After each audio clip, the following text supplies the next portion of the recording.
વિદ્યાર્થી મિત્રો, chapter number 7 પ્રાણીઓમાં રચનાકીય આયોજન. તો એની અંદર હવે આપણે અળસિયાની શરીર દિવાલની વાત કરીએ. આપણે અળસિયાની શરીર દિવાલ અથવા ત્વચા. તો જ્યારે એની શરીર દિવાલની રચના જોઈએ તો એની અંદર આપણને કયા કયા ભાગો જોવા મળશે. તો સૌથી પહેલું ક્યુટિકલનું આવરણ જોવા મળશે, જે અધિચર્મના કોષોમાંથી જ સ્ત્રાવ પામે છે. જે અધિચર્મના કોષો છે, જે અધિચર્મ અને નિચર્મ. અધિચર્મ એટલે ત્વચાનું જે ઉપરનું સ્તર હોય એ અધિચર્મ. જે ત્વચા હોય એનું તરત જ ઉપર ત્વચામાં સૌથી પહેલું સ્તર હોય એ અધિચર્મ, અને એની નીચેનું હોય એને કહેવાય નિચર્મ. તો અધિચર્મના જે કોષો છે, આ જે અધિચર્મ સ્તર છે એના કોષો સ્તંભાકાર અધિચ્છદના બનેલા હોય અને એ સ્ત્રાવી પ્રકારના હોય છે. તો એ સ્ત્રાવ કરે છે. તો એ શેનો સ્ત્રાવ કરે છે? તો કે ક્યુટિકલનો સ્ત્રાવ કરે છે. એટલે મેં કહું હતું કે જ્યારે આપણે અળસિયાનું જો ડિસેક્શન કરવું હોય તો સૌથી પહેલાં એના ઉપરથી આપણે એનું પેલું ક્યુટિકલનું આવરણ શું કરવું પડે છે? દૂર કરવું પડે છે. તો ક્યુટિકલ, ત્યાર પછી બીજું સ્તર આવશે અધિચર્મ. બીજું કયું છે? અધિચર્મ, જે સ્તંભાકાર અધિચ્છદ પેશીનું બનેલું હોય છે અને સ્ત્રાવી ગ્રંથિ કોષ પણ ધરાવે છે. એટલે કે જે કોષો સ્ત્રાવ કરે છે, તો શેનો સ્ત્રાવ કરે છે? ક્યુટિકલનો સ્ત્રાવ કરશે. તો જે બીજું સ્તર છે એ કયું છે? તો કે અધિચર્મનું આ બીજું સ્તર જોવા મળશે. ત્યાર પછી સ્નાયુ સ્તર છે. પહેલું અધિચ્છદ, પછી સ્નાયુ સ્તર. તો સ્નાયુ સ્તરમાં વર્તુળી અને આયામ એવા બે પ્રકારના સ્નાયુ જોવા મળશે. સ્નાયુની ગોઠવણી બે પ્રકારે થાય છે, વર્તુળી અને આયામ પ્રકારે ગોઠવણી થતી હોય છે. તો વર્તુળી અને આયામ પ્રકારના, અને ત્યાર પછી અહીંયા વચ્ચે વચ્ચે અધિચ્છદીય પેશી આવેલી છે, જેને દેહકોષ્ઠીય અધિચ્છદ તરીકે આપણે ઓળખીશું. તેના તરીકે ઓળખીશું દેહકોષ્ઠીય અધિચ્છદ, જે સૌથી અંદરનું સ્તર થઈ જશે. પહેલું ક્યુટિકલ, બીજું અધિચર્મ, ત્રીજું વર્તુળી સ્નાયુ સ્તર, ચોથું આયામ સ્નાયુ સ્તર, અને પછી દેહકોષ્ઠીય અધિચ્છદ. હવે સાથે સાથે જુઓ, એ જે અધિચ્છદ છે એ અધિચ્છદમાં વજ્રકેશ, એસ આકારનો વજ્રકેશ એ એમાં ખૂંપેલો હોય છે. અધિચ્છદમાં શું થયેલો છે? ખૂંપેલો. અધિચ્છદીય ગર્તમાં ખૂંપેલો હોય છે. એસ આકારનો ક્યુટિકલ યુક્ત વજ્રકેશ એ આની અંદર અધિચ્છદમાં ખૂંપેલો હોય, અને આ વજ્રકેશ એને પ્રચલનમાં મદદ કરે છે. તો આ અળસિયાની ત્વચાની વાત થઈ. હવે ત્યાર પછી આપણે વાત કરીએ એનું પાચન તંત્ર. તો જો પાચન તંત્રની વાત કરીએ તો સંપૂર્ણ અન્નમાર્ગ જોવા મળે છે. સંપૂર્ણ અન્નમાર્ગનો મતલબ શું થશે? તો સંપૂર્ણ અન્નમાર્ગ એટલે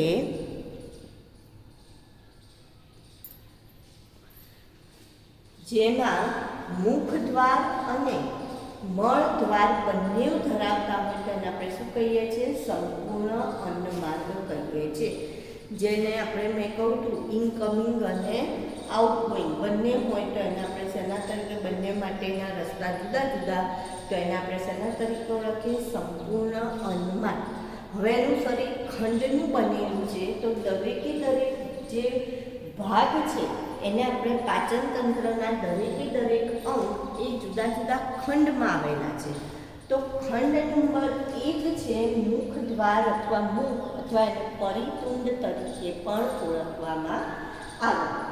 પછી 1 થી 3 નંબર એ મુખ ગુહા, 4 નંબર સ્નાયુ માંસલ કંઠનળીનો બનેલો હોય છે.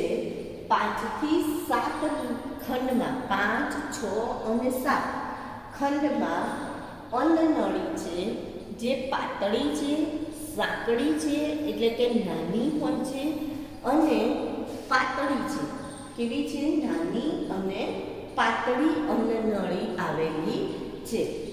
ખંડ નંબર 8માં પેશણી છે, જે વર્તુળી સ્નાયુનું જાડું સ્તર ધરાવે છે. પેશણી શું ધરાવે છે? વર્તુળી સ્નાયુનું જાડું સ્તર. અને અંદર તરફ ક્યુટિકલ યુક્ત સ્તંભાકાર કોષો. હવે આ જે સ્તંભાકાર કોષો છે ક્યુટિકલ યુક્ત છે, મજબૂત હોય છે, જે દાંત જેવું કામ કરે. એટલે શું કરશે તો કે પેલા જે માટી એને લીધી છે એને બારીક ભૂકો કરવાનો, એકદમ ભરડીને ઝીણો ભૂકો કરવાનું કામ એ કોણ કરે છે તો કે પેશણી કરે છે. પેશણીમાં પણ શું આવેલું છે? પાછું ક્યુટિકલ યુક્ત સ્તંભાકાર કોષો, જે એ માટીને બરાબર, માટીના ગોલકો હોય એને બરાબર ખાંડી એકદમ બારીક ભૂકા જેવી બારીક ઝીણી માટી કરી દે છે. પછી 9 થી લઈને 14 ખંડ સુધી શું આવેલું છે? જઠર. જઠરમાં કેલ્સીફેરસ નામની ગ્રંથિ છે. જઠર કઈ ગ્રંથિ ધરાવે છે? કેલ્સીફેરસ.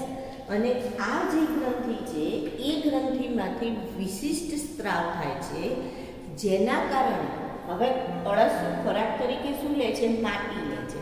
તો માટીમાં હ્યુમિક એસિડ હોય, કારણ કે માટીમાં કાર્બનિક દ્રવ્યો રહેવાના. મૃતદેહ હોય, વનસ્પતિ બધી સડી પડે, પ્રાણીઓના મૃતદેહ આ બધું વિઘટિત થયેલું હોય, તો એના કારણે કાર્બનિક દ્રવ્યો વધારે રહેવાના માટીમાં. તો એ કાર્બનિક દ્રવ્યમાં હ્યુમિક એસિડ હોય. આ હ્યુમિક એસિડનું તટસ્થીકરણ કરવા માટે એનો જઠર એ કેલ્સીફેરસ ગ્રંથિ ધરાવે છે, જેમાંથી વિશિષ્ટ સ્ત્રાવ થાય છે. જો આ એસિડનું તટસ્થીકરણ ના થાય તો એને એસિડિટી થઈ જાય, અળસિયાની એસિડિટી થઈ જાય. તો કેલ્સીફેરસ ગ્રંથિમાંથી જે સ્ત્રાવ થાય છે એના કારણે હ્યુમિક એસિડનું તટસ્થીકરણ થાય છે.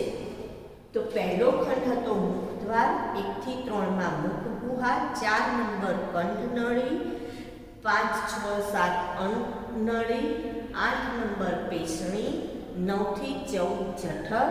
હવે 15 પછીના બધા જ ખંડના આંતરડું અને છેલ્લો ખંડ છોડી દેવાનું છે, કારણ કે છેલ્લા ખંડને મળદ્વાર તરીકે ઓળખવામાં આવે. 15 થી હવે જે આંતરડું છે એને 3 ભાગમાં વહેંચી દીધેલું છે. 15 થી 26 છે એને પૂર્વ ભિતિભંજ કહેવામાં આવે છે. 26 થી 95 ને ભિતિભંજ આંતરડા માટે આવો શબ્દ વાપરેલો છે.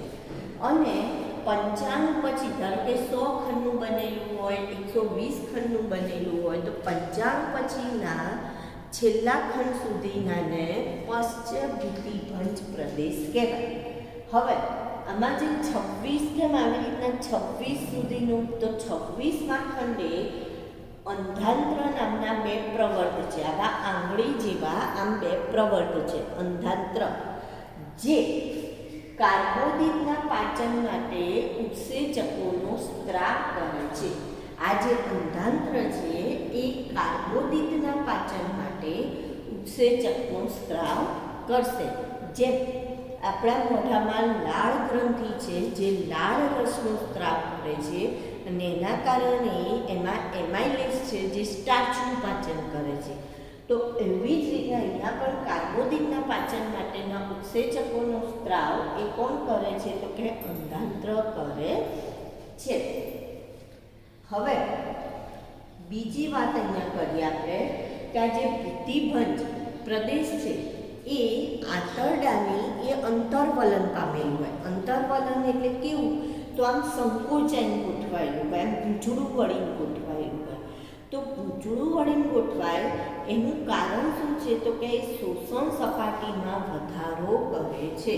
શોષણ સપાટીમાં શું કરશે? વધારે. જેમ આપણું નાનું આંતરડું છે, આમાં જાણે પૂંછડું વાળીને અંદર મૂકી દીધું હોય, પણ એ છે કેટલું તો કે 6.5 મીટર પહોળું છે, મોટું છે, લાંબુ છે. એવી જ રીતના આ ભિત્તિભંજ પ્રદેશ એ આંતરડાની શોષણ સપાટીમાં શું કરે છે? વધારો કરે છે. અને જે છેલ્લો ખંડ આપશે એ છેલ્લો ખંડ ઊભી ફાટી દ્વારા મળદ્વાર તરીકે ખુલે છે. છેલ્લો ખંડ ઊભી ફાટ દ્વારા મળદ્વાર તરીકે ખુલે છે.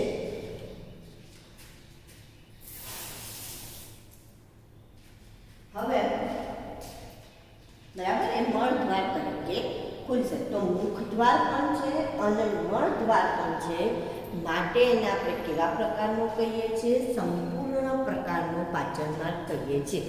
હવે અળસિયું શું ખાય છે? તો આપણે કહું માટી. માટીની અંદર કાર્બનિક દ્રવ્ય સભર માટી છે, બરાબર. તો જ્યારે ઉત્સર્જન કરશે, જ્યારે ઉત્સર્ગ દ્રવ્ય તરીકે બહાર નીકાળશે, એ શું હશે તો કે એ પણ કાર્બનિક દ્રવ્ય સભર જ હશે. એનું જે મળ હોય છે એ મળ એ કાર્બનિક દ્રવ્ય સભર હોય છે, જેને વર્મ કાસ્ટિંગ અથવા તો એને આપણે વર્મી કાસ્ટ તરીકે ઓળખીએ છીએ, અથવા તો વર્મ કાસ્ટિંગ તરીકે ઓળખવામાં આવે છે, કે જેનો સારામાં સારા ખાતર તરીકે ઉપયોગ કરી શકાય છે, બરાબર. એનો ઉપયોગ આપણે કરી શકીએ છીએ. અળસિયાએ બનાવેલું ખાતર જેનો ઉપયોગ કરાતો હોય છે, ખેતરોમાં એનો ઉપયોગ થાય છે. અને એટલા માટે જ ખેતરને, જમીનને ઊંચી બનાવે છે, એટલા માટે એને ખેડૂતોના શું ગણવામાં આવે છે તો કે મિત્ર ગણવામાં આવે છે. ત્યાર પછી એનું રુધિરાભિસરણ તંત્ર આપણે જોઈશું.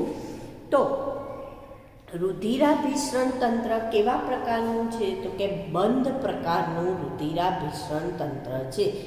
કેવા પ્રકારનું છે? બંધ પ્રકારનું રુધિરાભિસરણ તંત્ર. તો બંધ કેમ કહેવાય તો કે રુધિર જે છે એ રુધિર વાહિની, રુધિર કેશિકા અને હૃદયમાં વહન પામશે. શેમાં વહન પામશે? રુધિર વાહિની, પછી ત્યાંથી ક્યાં જાય તો રુધિર કેશિકા, ત્યાંથી હૃદયમાં જાય, ફરી પાછું રુધિર વાહિનીઓ દ્વારા અંગોમાં, ફરી પાછું કેશિકાઓ દ્વારા વાહિનીમાં, હૃદયમાં. તો આવી રીતે માર્ગ રચાય છે, માટે એને બંધ પ્રકારનું કહેવાય. દેહકોષ્ઠમાં શરીરનું કોઈ પોલાણ નથી, એમાં નથી જતું, માટે એને આપણે શેના તરીકે ઓળખીએ છીએ? બંધ પ્રકારનું રુધિરાભિસરણ તંત્ર કહીશું. એમાં રુધિર વાહિની અને હૃદયનો સમાવેશ થાય. રુધિર કેવા રંગનું છે તો કે લાલ રંગનું છે. શેના કારણે? હિમોગ્લોબિનના કારણે. પણ હિમોગ્લોબિન એ રક્ત કણમાં નથી આવેલું, રુધિર રસમાં દ્રાવ્ય છે. જો મનુષ્યમાં હિમોગ્લોબિન ક્યાં આવેલું છે? રક્ત કણમાં. પણ અહીંયા શું કહે છે? હિમોગ્લોબિન ક્યાં આવેલું છે તો કે રુધિર રસમાં દ્રાવ્ય છે. તેમ છતાં પણ રુધિર કેવા રંગનું છે તો કે લાલ રંગનું હોય છે, કારણ કે હિમોગ્લોબિન છે માટે. સાથે સાથે રુધિર કોષો પણ ધરાવે છે, એટલે કે રુધિર શેનું બનેલું છે? રુધિર રસ અને રુધિર કોષનું બનેલું છે. રુધિર કોષો પાછા કયા પ્રકારના છે તો કે ભક્ષક પ્રકારના કોષો છે, એટલે કે ભક્ષણનું કાર્ય કરે છે.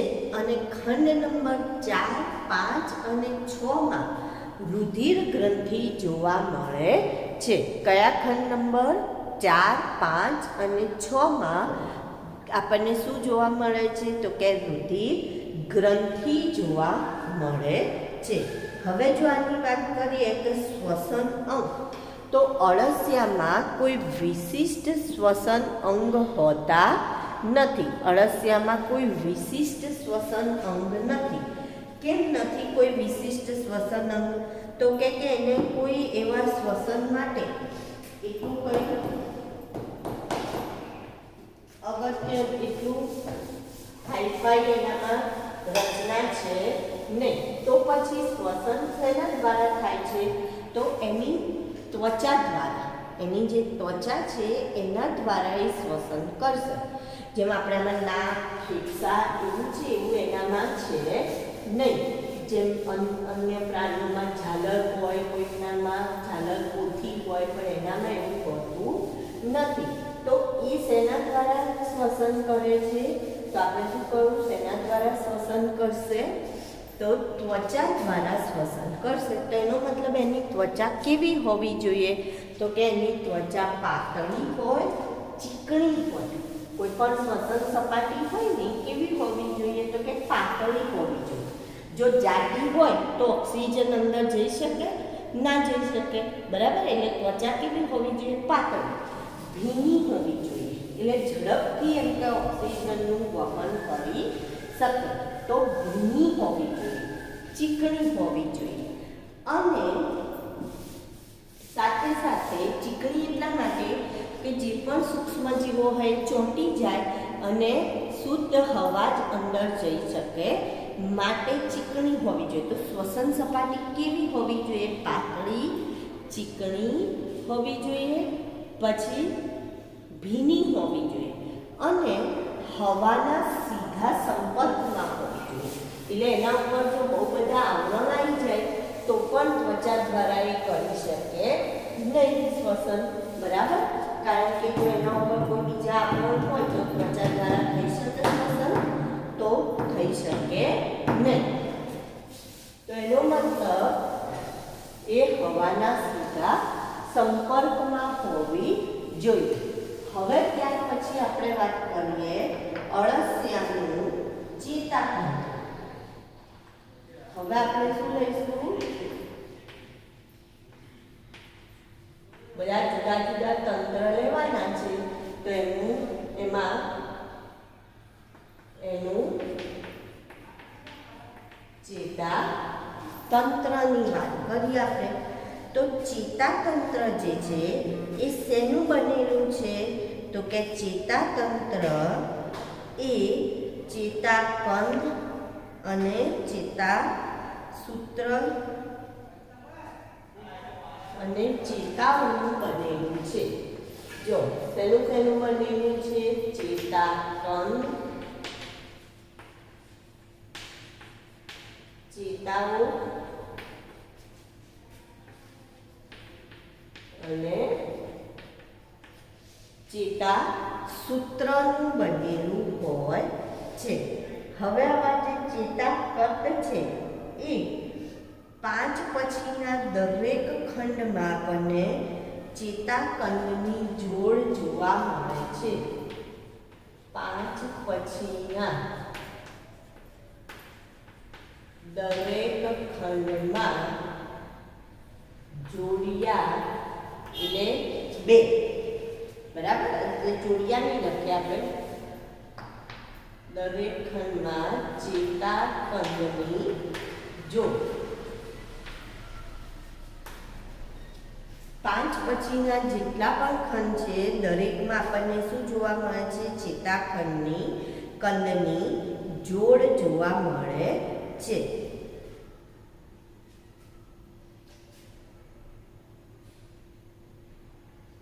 પછી એવું કહે છે કે 6 થી આગળ લઈએ તો એ વક્ષ ચેતા રજ્જુ. 6 થી પછીના બધા જ ખંડમાં વક્ષ ચેતા 6 થી બધા જ ખંડમાં શું આવેલું છે? વક્ષ ચેતા રજ્જુ ગોઠવાયેલા હોય છે. ત્રીજા ખંડમાં જે 3 અને 4 ખંડ છે એમાં ચેતારજ્જુ 2 ભાગમાં વહેંચાઈ કંઠનળીને વીંટળાઈ જાય છે અને ચેતાકડી બનાવે છે. ચેતાકંદ જે છે, ચેતારજ્જુ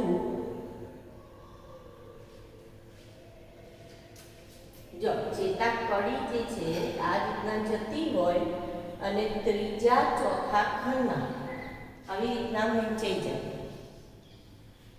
બરાબર? અને આમ વીંટળાઈ જાય. જે કંઠનળી હોય એ કંઠનળીને વીંટળાઈ જાય છે, જેને અધોકંઠનાલીય ચેતાકંદ તરીકે ઓળખવામાં આવે છે.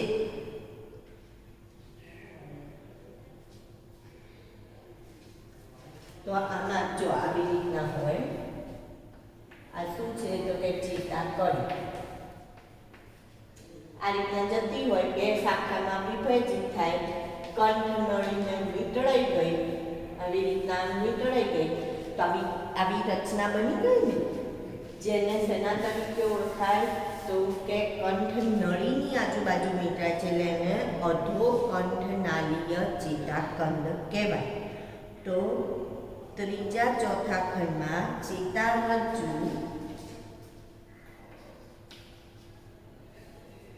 3 અને 4 ખંડમાં ચેતારજ્જુ, આજે વક્ષ ચેતારજ્જુની વાત કરીએ છીએ એવા ચેતારજ્જુ બે ફાટમાં પડે છે.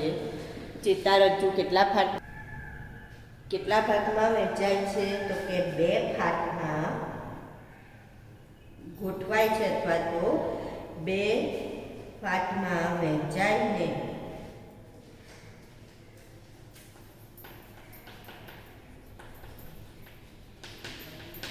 કંઠનળીને વીંટળાય છે. કોને વીંટળાય છે? કંઠનળીની આજુબાજુ વીંટળાય, જેને આપણે શેના તરીકે ઓળખીએ છીએ તો અધોકંઠનાલીય ચેતાકંદ તરીકે ઓળખાય. એને શેના તરીકે ઓળખાય? અધોકંઠનાલીય ચેતાકંદ તરીકે ઓળખવામાં આવે. હવે આના કારણે આ જે ચેતાકડી છે આ કોની સાથે જોડાશે તો કે મગજ સાથે પણ, મસ્તિષ્ક સાથે પણ જોડાય છે. કોના સાથે જોડાય છે? મસ્તિષ્ક સાથે જોડાય છે. તો વક્ષ બાજુએ અધોકંઠનાલીય ચેતાકંદ અને પૃષ્ઠ બાજુએ, આ વક્ષ બાજુએ અને પૃષ્ઠ બાજુએ એ જો આમ ગોઠવાશે ને તો જ્યારે વક્ષ બાજુ હોય તો એને કહીશું આપણે અધોકંઠનાલીય ચેતાકંદ, અને એની જે પૃષ્ઠ બાજુ હોય એને શેના તરીકે ઓળખાય? ઉપરી કંઠનાલીય ચેતાકંદ તરીકે ઓળખાય. ચેતારજ્જુ આજના સીધું જતું હોય, પછી 2 ફાટમાં વહેંચાઈ ગયું અને કંઠનળીને વીંટળાઈ ગયું. આ રીતે હવે આ તમને જે દેખાઈ રહ્યું છે અત્યારે આ ભાગ એ વક્ષ છે, અને મારી બાજુ છે કયો ભાગ થશે? પૃષ્ઠ ભાગ થશે. તો વક્ષ ભાગ જે બન્યો એને અધોકંઠનાલીય કહેવાય. તો પૃષ્ઠ ભાગને શું કહીશું? ઉપરી કંઠનાલીય ચેતાકંદ. તો આ રીતના ગોઠવાશે, બરાબર. અને જ્યારે એ મસ્તિષ્ક ચેતાકંદ સાથે જોડાશે તો એને આપણે પરિઅધોકંઠનાલીય ચેતાકંદ અથવા પરિકંઠનાલીય યોજી તરીકે પણ ઓળખી શકાય. શેના તરીકે ઓળખી શકાય? પરિકંઠનાલીય યોજી.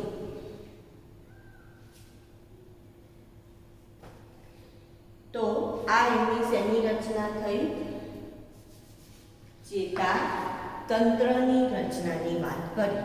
હવે ઉત્સર્જન તંત્રની વાત કરીએ તો દરેક ખંડમાં ઉત્સર્ગિકા ધરાવે છે. દરેક ખંડમાં શું ધરાવે છે? ઉત્સર્ગિકા. સર્જન તંત્ર દરેક ખંડમાં ઉત્સર્ગિકા ધરાવે છે અને ઉત્સર્ગિકા દ્વારા ઉત્સર્જન કરે છે. ઉત્સર્જન માટે શું આવેલું છે? ઉત્સર્ગિકા. હવે આ જે ઉત્સર્ગિકા છે કેવી રચના છે તો કે ગુંચળામય નલિકાકાર રચના. ગૂંચળામય, નલિકાકાર રચના એટલે ઉત્સર્ગિકા. એના આપણે શેના તરીકે ઓળખીશું? ઉત્સર્ગિકા તરીકે ઓળખીશું. હવે આ જે ઉત્સર્ગિકા છે એના 3 પ્રકાર પડે છે: ત્વચીય ઉત્સર્ગિકા, કંઠનાલીય ઉત્સર્ગિકા અને વિટપીય ઉત્સર્ગિકા. કંઠનાલીય ઉત્સર્ગિકા, ત્વચીય ઉત્સર્ગિકા અને વિટપીય ઉત્સર્ગિકા. 3 પ્રકારની ઉત્સર્ગિકા જોવા મળશે: કંઠનાલીય, ત્વચીય અને વિટપીય. હવે કંઠનળી કયા ખંડમાં હતી? 4 ખંડમાં હતી ને. તો 4, 5 અને 6 ખંડમાં ગુચ્છામાં 3 જોડ, 4, 5 અને 6 ખંડમાં જોડ, 3 જોડમાં, 2 જોડ નહીં પણ કેટલી જોડ? 3 જોડમાં ગુચ્છામાં જે ઉત્સર્ગિકા હોય એને આપણે શેના તરીકે ઓળખીએ છીએ? કંઠનાલીય ઉત્સર્ગિકા તરીકે ઓળખીએ છીએ. જે દેહજળના કદ અને બંધારણનું નિયંત્રણ કરે છે. શું કામ કરે છે? દેહજળના કદ અને બંધારણનું નિયંત્રણ. આ કામ કોનું છે? તો કે કંઠનાલીય ઉત્સર્ગિકા. કયા નંબરના ખંડમાં છે? 4, 5 અને 6 નંબરના ખંડમાં 3 જોડ, 3 જોડ છે. ગુચ્છામાં 3 તરી 9 ગુચ્છામાં દેહજળનું, દેહજળ એટલે જે આપણે રુધિરરસ, લસિકા એની વાત કરીએ અને દેહજળ કહેવાય. તો એનું કદ અને એનું બંધારણનું શું કરે છે? નિયંત્રણ કરે છે. ત્યાર પછી ત્વચીય. તો ત્વચીય જે છે એ પહેલા અને બીજા ખંડમાં નથી હોતી. પહેલા બીજા ત્રીજામાં નથી હોતી. 3 પછી બધા જ ખંડમાં જોવા મળશે. 3 પછી બધા જ ખંડમાં જોવા મળશે. ખંડ નંબર 3 પછી બધા જ ખંડમાં આપણને ત્વચીય જોવા મળે છે, જે ચોંટેલી હોય. બરાબર. અને છિદ્ર દ્વારા શરીર દિવાલની બહારની સપાટી પર ખુલે છે. છિદ્ર દ્વારા બહાર તરફ ખુલશે. અને જે વિટપીય છે એ 15 પછીના બંને બાજુ ખંડમાં બંને બાજુ જોવા મળશે. 15 પછીના બધા જ ખંડમાં, ખંડ નંબર 15 પછી બધા જ ખંડમાં વિટપીય જોવા મળશે. અને ખાસ કરીને એ આંતરડામાં ચોંટેલી હોય અને ત્યાં એ ઉત્સર્જનનું કાર્ય કરશે.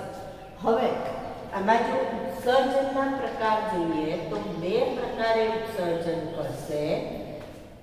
એક છે આંતરોત્સર્ગી અને બીજું છે બાહ્યોત્સર્ગી. આંતરોત્સર્ગી ઉત્સર્જન અને બીજું કયા પ્રકારનું છે? બાહ્યોત્સર્ગી ઉત્સર્જન. તો આંતરોત્સર્ગીનો મતલબ શું?